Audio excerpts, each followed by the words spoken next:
Okay, a small disclaimer on this video. This is meant to be less a step-by-step instructional video on how to make these noise eaters, as it is a documentary of my processes.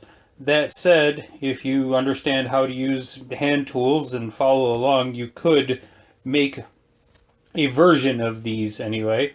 This isn't perfect. It's a work in progress as I went along, so I'm sure there are better ways to do just about all of it.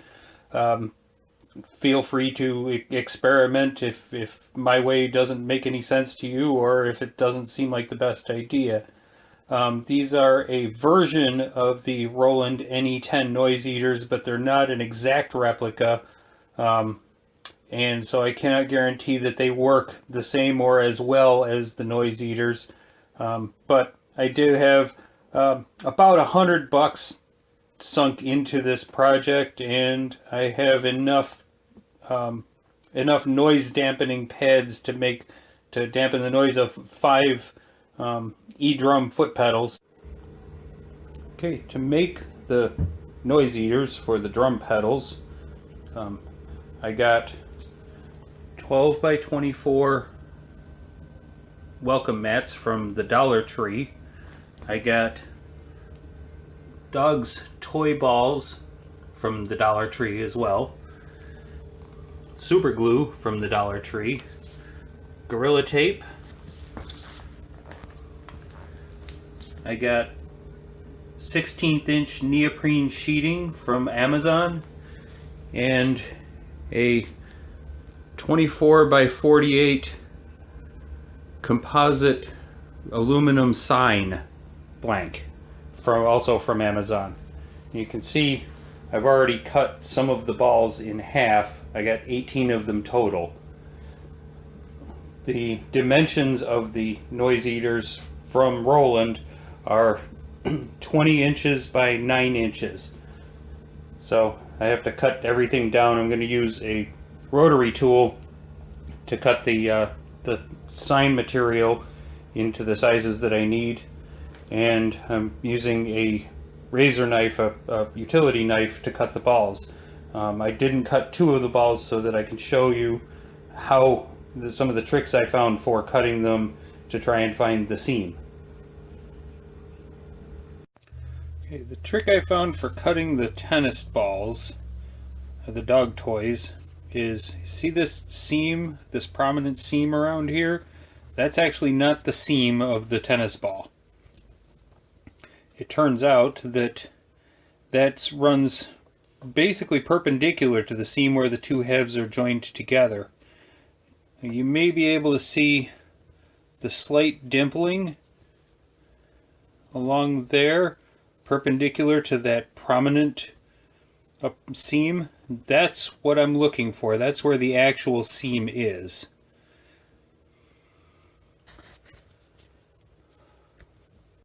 So what I'm going to do is I'm going to take my razor knife and I'm going to find that dimpling where the seam is and attempt to slide the razor knife in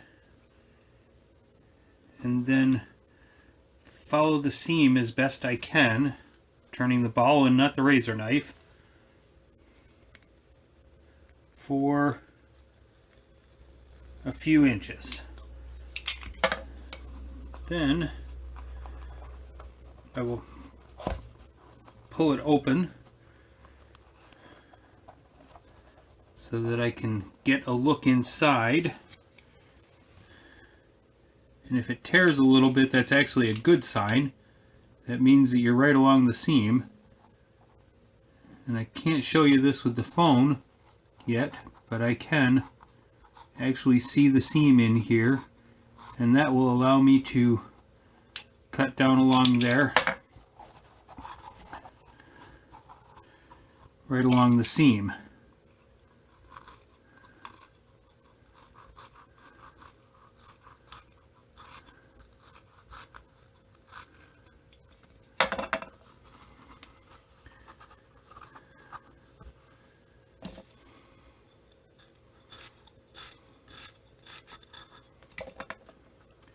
Now you should be able to see the the seam in there. Hopefully the light's good enough.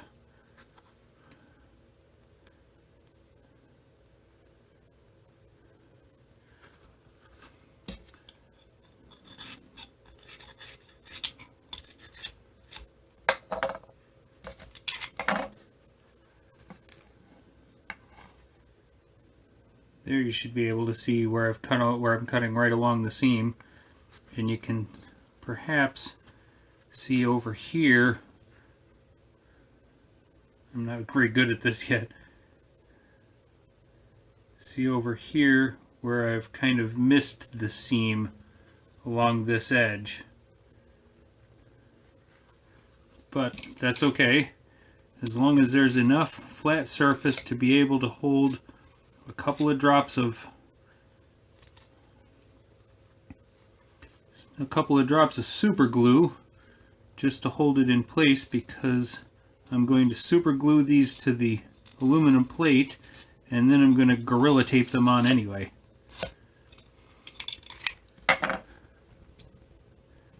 And there, the ball is basically cut in half. Okay. As you can see, I have cutting lines laid out on the aluminum sheet.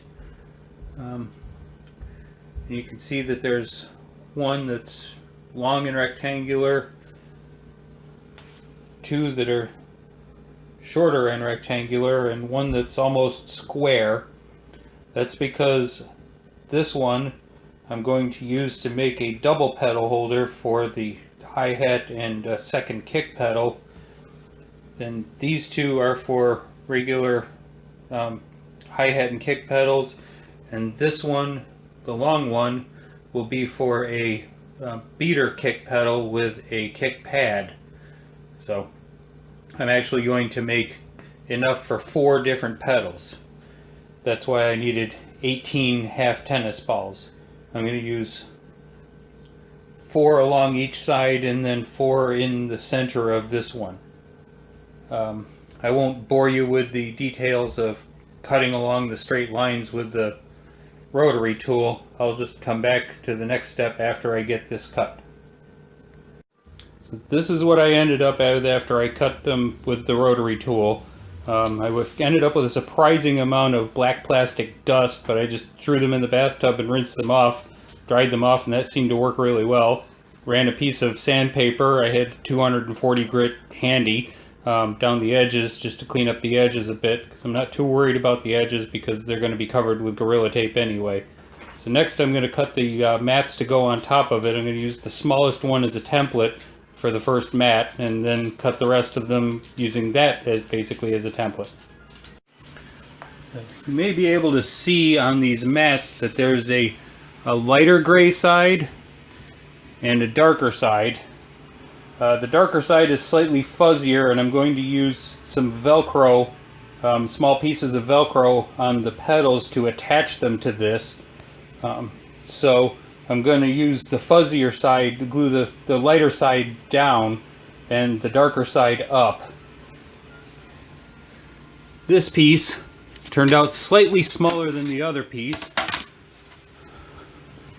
so I will just lay it on top, and I'm going to hold it and just use a pair of scissors to cut it to slightly smaller, hopefully, than that's my plan anyway, than the actual size of the panel, so that there's a little bit of room for the Gorilla Tape to stick to the carpet covering and to the panel around the edges. So that came out pretty good. So I'm going to use that as a template. Just going to count the number of rows that I cut off and cut that many off the sides, and take the chunk that I cut off the bottom and measure that and use that as a basis for how much to cut off the bottom of all of them except the longest one. That one I'm going to leave full length, well, almost full length. I'll cut a little off the bottom just because the longest panel is 24 inches and these mats are 24 inches long, so that should give me a good start. And then I just got to clean them up with alcohol, rubbing alcohol, and put a little super glue. I'm going to put super glue on the panel and then press it to the carpet. So that's my next step. So I got all the pieces of the carpet cut, and I wiped this down with 70% rubbing alcohol. So now I'm just going to dot it here and there, kind of all over the place, with not too thick, with super glue, with the single-use super glue, because super glue is supposed to be 1 dot per square inch, but I just want it to tack on there. Wiped off the carpet piece as best I could, and it doesn't seem like this is working, but I'll give it a few seconds to dry. Set and see if that works. To stick it down, kind of. And it's not at all. So okay, that was a failed experiment, so I'll have to glue the balls onto the back and then tape this part on. But, live and learn. What I've done this time, once I get the camera out of my own way, is I've put a little super glue on several points of each ball after I laid out a grid or 1/2 inch in from all sides, and or square rectangle 1/2 inch in from all sides. And as you can see, as I push on them, this experiment worked much better. So next I'm going to wrap Gorilla Tape around the balls and tape the mat to the other side using the ends of the Gorilla Tape, and then I'm going to do it down each side as well, and then just run Gorilla Tape all the way around the outside to seal the edges. And that should hold everything together nicely. It's certainly not extraordinarily pretty. Hopefully what it is extraordinarily sturdy, and I'm in my own light. You can see I have Gorilla Tape across all of the balls and taped to the underside of the panel, and the carpeting taped to the top of the panel. I may consider putting some cable tie, drilling some holes through it and putting some cable ties through it and see how it wears. But now it has one last final detail left to go, and that's attach Gorilla Tape to strips of neoprene and cable tie them to the tennis balls on the bottom to give it a little bit more noise dampening and mostly increase the coefficient of friction so it slides less. Okay, slight change in plans. You can probably see there that the tape isn't really sticking very well to the carpet, to the welcome mats, so I'm going to put on some cable ties, drill some holes down the sides and one on each end of each one, and put in some cable ties to help hold that in place so that they don't come apart over time. Okay, I got cable ties installed on all of them, including on the ends. You can see that I have them in between all of the tennis balls. You can also see that I forgot some Gorilla Tape down along the length of a couple of them, but hopefully that'll be fine once I get everything together. If not, well, then I'll have to take it apart a little ways and reinforce it. But mistakes are part of the fun, right? Okay, so I got all of the neoprene pieces covered with Gorilla Tape and cut to length and width. And the Gorilla Tape is just there for reinforcement so that the cable ties that I'm going to attach these strips to the bottoms of the balls with don't tear through the neoprene, because neoprene is pretty easy to tear once it gets started.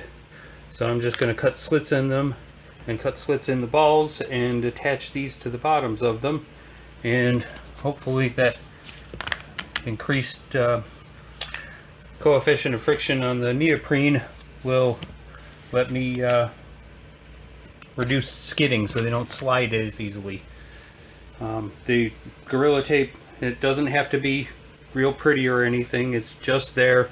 Its sole purpose is just reinforcement to keep the cable ties from tearing through. You can see I have it wrapped around the ends a little bit just to help it stay on the strips a little better. So next piece is attach these strips to the bottoms, and then they should be done, and then it's time to test them. Oh, you know how they say no plan ever survives first contact with the enemy? Well, this one isn't any different. Turns out the Gorilla Tape on the tennis balls is too gummy for me to be able to get the cable ties to push through. So what I ended up doing is I cut a small slit on each side of the neoprene strip and am running it through underneath the tape on the side where the other direction of tape goes over it. And I did finish the tape on all of them and add a little more tape to the ends. And you can see that I have them set up on here so that they pull in opposite directions from the center toward the outsides. Then I put two small slits in the end, and I'm going to run two small slits in the ends, and I'm going to run one underneath the tape and just connect it down there. So I will come back after I get that done, because it can take a little while to run these through underneath the tape and get them through. It's still pretty sticky Gorilla Tape, and show you what that looks like when I get this side finished. So there is one side done, and as you can see, oops, I have them pulled in and then attached on the ends, and like I said, they're all run underneath the tape.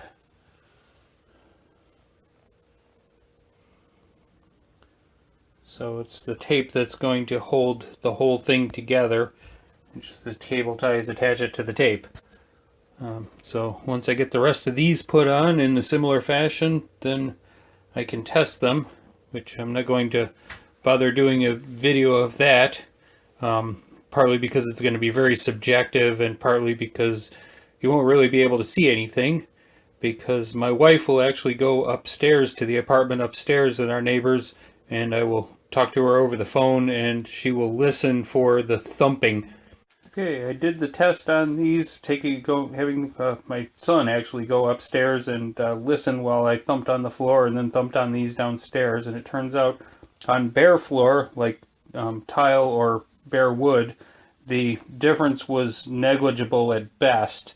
Couldn't really tell a difference, but on carpeted floor, there was a significant difference. So, and again, this was extremely subjective, just how hard do I bang before you can hear it. We couldn't really do the test from upstairs to downstairs to see what a downstairs neighbor would hear, because my upstairs neighbors just got brand new white carpeting through their house, and I'm not going to take a chance on leaving black marks on it, taking these up and banging on them on their floor. So, as I said, it's entirely subjective. Take it as you will, but like I said, there was a definite effect, a definite difference on carpeted floor versus bare floor. So that was my journey into making noise dampening pads for electronic drum pedals. Feel free to steal any of these ideas and make them your own, or pursue other ideas that these may have given you. Hope you have success in all your endeavors, and you have a great day.